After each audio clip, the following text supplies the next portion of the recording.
Welcome to know to knowledge. आज हम पढ़ रहे हैं class 7 geography first chapter environment. आज हम इसमें पढ़ेंगे इकोसिस्टम, जिसे हिंदी में बोला जाता है पारिस्थितिकी तंत्र या फिर परिस्थिति तंत्र।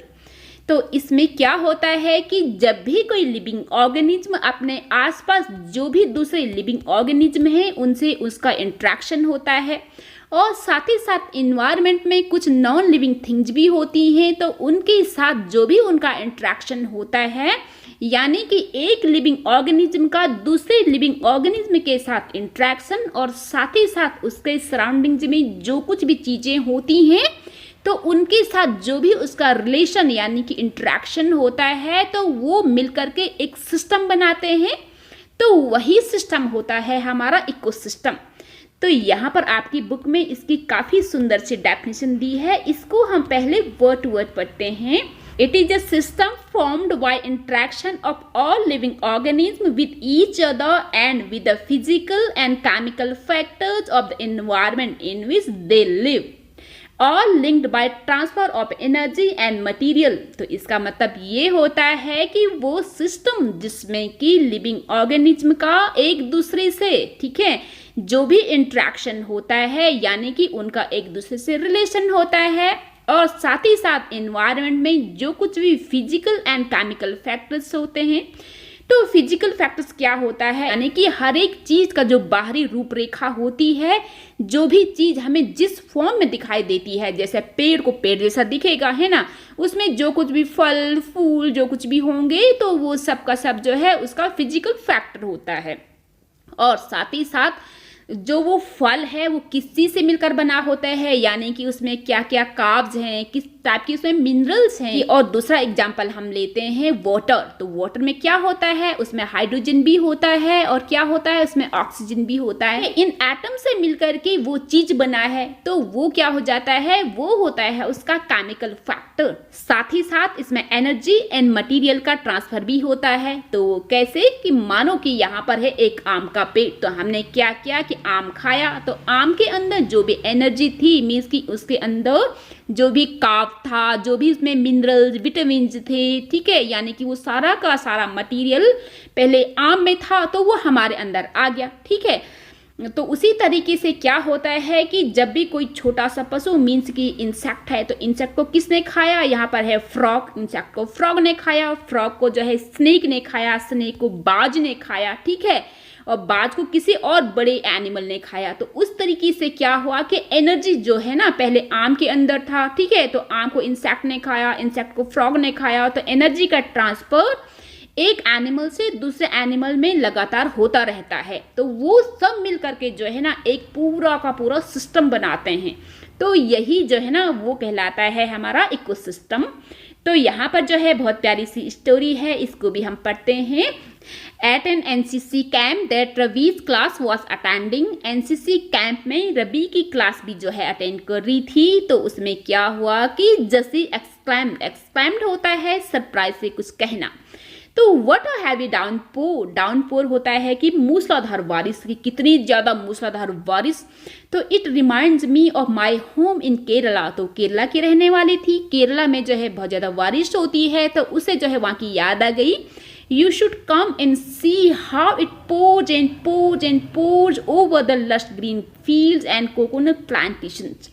तो वो ये बोलती हैं कि केरला में जो है ना लगातार बारिश होती रहती है, वहाँ हरे भरे गार्डन जो होते हैं, कोकोनट के क्या होते हैं, बगीचे होते हैं। तो उन बगीचों में और जो हरे भरे गार्डन जो होते हैं उनमें लगातार मूसलाधार बारिश होती ही रहती है। तो वो सबको देख करके उसे केरला की याद आ गई। और दूसरी है इसमें हीरा, तो वो थी राजस्थान की, जहाँ की बारिश ही नहीं होती है। तो राजस्थान में एक शहर है जिसका की नाम है जैसलमेर, तो वो वहाँ की थी। तो उसने भी जो है आश्चर्य से बोला कि वी गेट नो रेंज, हमारे यहाँ तो बारिश ही नहीं होती है। वी सी ओनली कीकर एंड सैंड। कीकर होता है एक कांटेदार वृक्ष जो कि राजस्थान में पाया जाता है, यानी कि कोई भी रेगिस्तान में इस तरीके के कंटीलेदार वृक्ष हमें दिखने को मिल जाते हैं। और जो है ना चारों तरफ जो है सैंड ही सैंड है, as far as the eye can see, यहाँ तक कि तुम दूर दूर तक सिर्फ और सिर्फ कीकर देख सकते हो या फिर सैंड ही देख सकते हो। But you also find camel, said Ravi. तो रवि ने बोला कि तो तुम वहां जो है ना कैमल भी तो देख सकते हो।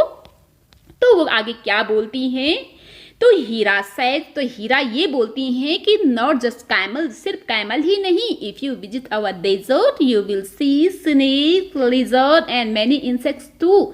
तो अगर तुम जो है हमारे डिजर्ट में आओगे तुम और भी वहाँ पे एनिमल्स देखोगे, जैसे कि स्नेक, छिपकलियाँ और भी दूसरे कीड़े मकोड़े।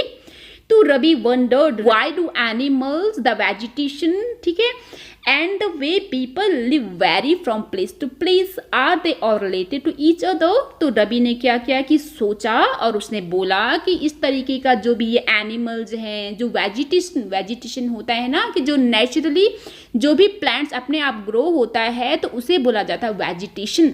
यानी कि जो एनिमल्स हैं ये डिफरेंट टाइप का वेजिटेशन है, और लोगों का जो रहने का तौर तरीका है वो एक प्लेस से दूसरे प्लेस जो है इतना ज़्यादा वेरी क्यों करता है। मीन्स कि एक प्लेस के लोग जो है इस तरीके की लाइफस्टाइल जीते हैं और दूसरी जगह के लोग रहते हैं वो दूसरे टाइप के जीते हैं, है ना। एनिमल्स में हम इस तरीके से देख सकते हैं, जैसे कि अगर हम पोलर रीजन में चले जाएं तो जो पोलर बेयर होते हैं वो वहीं रहने के लिए बिल्कुल फिट होते हैं, ठीक है। और कैमल क्या होता है, वो एकदम से जहाँ पर जो रेगिस्तान होता है, गर्म एरिया होता है ना, तो वहाँ पर रहने के लिए बिल्कुल फिट होता है। तो इस तरीके से क्योंकि जैसा भी उनका जो इकोसिस्टम है, वहाँ का जो एनवायरनमेंट है, उनके हिसाब से उनका मॉडिफिकेशन हो चुका होता है ना, उन्होंने उस क्लाइमेट को वैसे ही अडेप्ट कर लिया है, तो इसलिए उनके अंदर ये मॉडिफिकेशन आ चुका होता है। ये तो सिर्फ एग्जाम्पल हैं, सारे के सारे जैसे बता रहे हैं, सारे के सारे एनिमल्स, वेजिटेशन यानी कि लोगों का तौर तरीका भी इसीलिए अलग होता है। Oh yes very much so, हाँ ऐसा है, बहुत ज़्यादा जो है डिफर होते हैं लोग एक क्लाइमेट से दूसरे क्लाइमेट में। The teacher replied all plants, animals, human beings depend on their immediate surroundings. तो क्या होता है कि जो कुछ भी सारे के सारे प्लांट्स हैं, एनिमल्स हैं, ह्यूमन बींग्स हैं, अपने चारों तरफ जो कुछ भी उनका सराउंडिंग्स है तो ये उन्हीं पर ही डिपेंड करते हैं। तो often they are also interdependent on each other. Interdependent होता है कि एक दूसरे पर डिपेंड, यानी कि जो भी एनिमल्स होंगे ना वो क्या करेंगे, वो प्लांट पर डिपेंड होंगे, और सिमिलरली प्लांट का भी यही हाल है, प्लांट भी जो है एनिमल पर डिपेंड होते हैं, तो इन्हें बोला जाता है interdependent. Their relation between the living organism as well as the relation between the organism and their surroundings form an ecosystem। तो जैसे कि अभी हमने बताया था कि जो उनका रिलेशन होता है ना एक दूसरे से, यानी कि जो भी लिविंग ऑर्गेनिज्म है एक दूसरे से जो भी उनका इंट्रैक्शन होता है, और साथ ही साथ जो भी उनका सराउंडिंग्स में जो कुछ भी चीज़ें होती हैं तो उनके साथ भी उनका रिलेशन होता है, तो सब मिलकर के जो है ना एक सिस्टम बनाते हैं। और ये जो सिस्टम है जहाँ जहाँ भी लिविंग ऑर्गेनिज्म है वहाँ वहाँ एक सिस्टम होता है, यानी कि इकोसिस्टम जो है ना अलग अलग होता है। जैसे कि रेन फॉरेस्ट का अलग ही इकोसिस्टम होगा, यानी कि वहाँ का अलग ही सिस्टम होगा, ग्रासलैंड का अलग होगा, डेजर्ट का होगा, माउंटेन्स के होंगे, लेक का होगा, रिवर, ओशन, और यहाँ तक कि जो छोटा सा पॉन्ड होगा ना वहाँ का भी एक स्पेशल इकोसिस्टम होगा। तो हम इकोसिस्टम को इस डायग्राम से समझते हैं। तो इसमें क्या है कि वाटर है तो वाटर में फिशेस भी होंगी, तो इसमें जो छोटी छोटी लोटसेस हैं इन्हें खाएंगी फिशेस, ठीक है। तो फिशेस को खाएंगी ये बर्ड्स। तो इसमें क्या होता है कि जो कुछ भी जो ये लोटसेस हैं इसके अंदर जो भी एनर्जी होगा, जो भी मटेरियल होगा वो किसके अंदर ट्रांसफर हो जाएगा, वो हो जाएगा फिशेस के अंदर। और फिशेस का जो भी एनर्जी और मटेरियल होगा वो किसके अंदर ट्रांसफर हो जाएगा, वो हो जाएगा बर्ड्स के अंदर, ठीक है। और यहाँ पर ये दूसरा भी है, जो ये ग्रासेस हैं, तो ग्रासेस को कौन खा रहा है, ये खा रही हैं छोटी छोटी मिर्च, ठीक है। और इन मिर्च को कौन खाएगा, इन्हें खाएंगे बड़े बड़े जो कार्निवोर जो एनिमल्स होते हैं वो खाते हैं। तो इस तरीके से जो है एनर्जी का ट्रांसफ़र होता है और सबके सब मिलकर जो है ये इकोसिस्टम बनाते हैं। तो इसमें जो है आपने देखा कि जो एक मटेरियल जो है दूसरे के अंदर ट्रांसफ़र हो रहा है, और साथ ही साथ अपने ये आसपास जो भी इसमें एलिमेंट्स हैं उस पर ही डिपेंड है, यानी कि उसमें वाटर भी है, एयर भी है, ये उस पर भी डिपेंड है।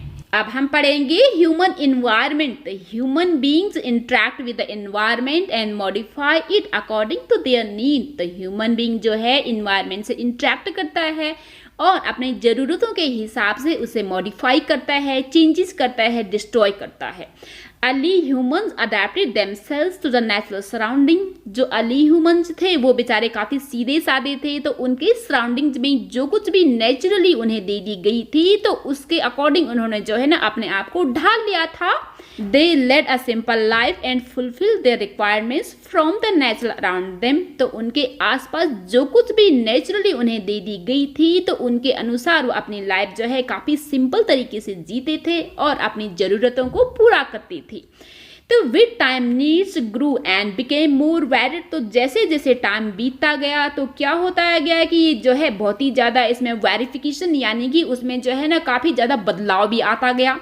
तो humans learn new ways to use and change environment. तो इंसानों ने नए नए तरीके सीख ले इन्वायरमेंट को किस तरीके से यूज करना है, किन किन तरीकों से उसमें बदलाव करना है।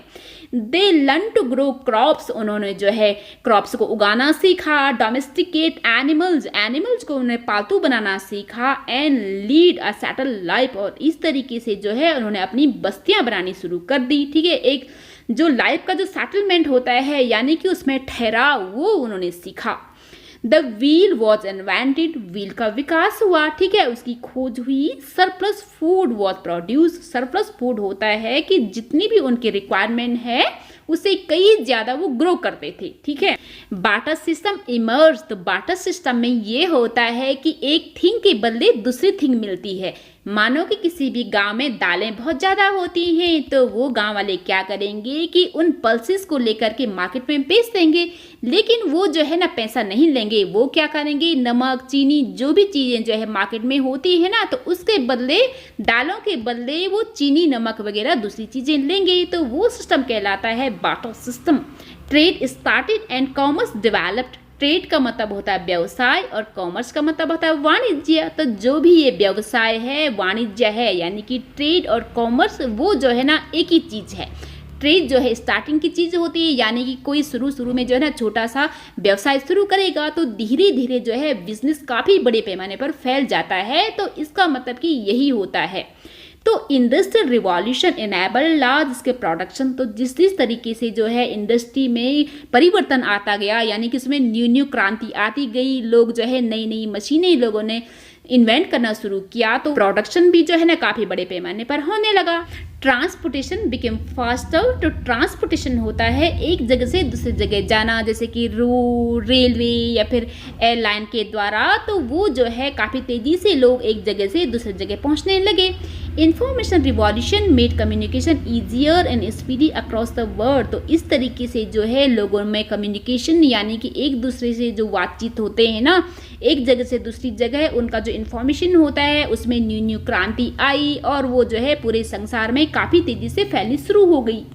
तो have you ever thought why you love eating the juicy watermelon in summer. तो क्या आपने कभी सोचा है कि गर्मियों के दिनों में आप जो है ना काफ़ी जूसी वाटरमेलन को खाना, तरबूज खाना क्यों पसंद करते हैं। एंड जब ठंडियाँ आती हैं तो उस दौरान हॉट रोस्टेड पीनट यानी कि जो भुनी हुई मूंगफली हैं उन्हें खाना क्यों पसंद करते हैं।